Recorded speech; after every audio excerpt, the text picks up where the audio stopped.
Hello there, I'm just doing a bit of tweaking to the map on the race car. Got a computer here connected to it, just adjusting the fuel in a bit. This is not dissimilar to having your motorhome remapped, except obviously this one's a petrol, but very similar for modern diesels. The fueling data is stored in an array called a map, which balances load against engine speed, and then the ECU will know how much fuel to inject and when to give you the right power. Let's go and have a look how that affects a motorhome. So this is a typical piece of equipment that would be used for remapping. This is just an ordinary laptop computer. That plugs into the OBD port of the vehicle, and from there the map, the fueling map, can be altered.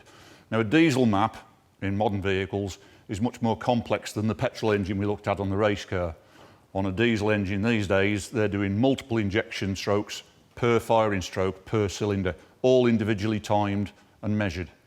So by altering the amount of fuel that's injected, we can increase the performance of the engine, so we get more torque, more power from it. If you use that extra torque for acceleration, then you are likely to use more fuel. But if you drive normally, just as you did before you had the remap, there's a very good chance you'll get better fuel consumption. So remapping is a good option.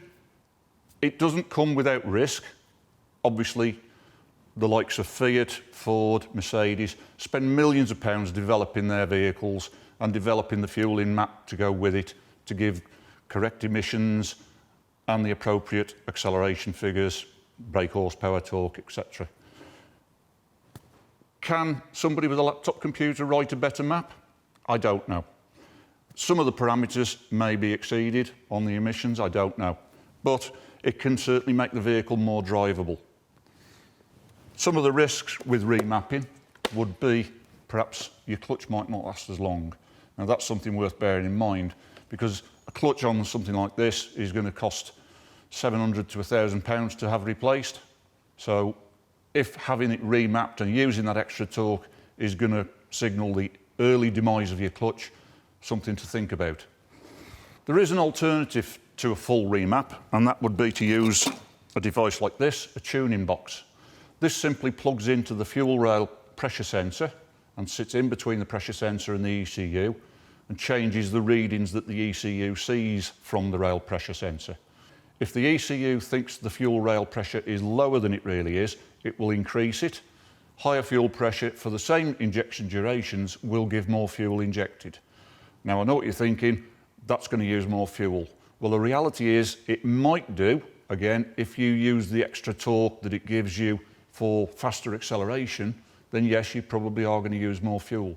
But if you drive normally, the same way that you did before the tuning box was added, then you will quite probably see an improvement in fuel consumption.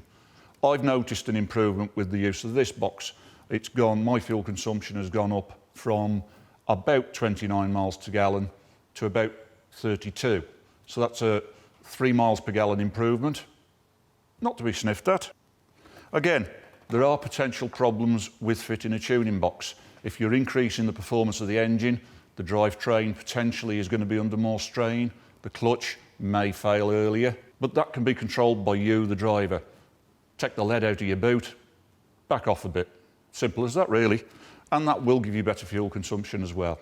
So those are a few options on how to get more performance and hopefully better fuel consumption out of your vehicle. Just bear in mind that there are potential downsides to it. Hope you found this helpful. See you next time.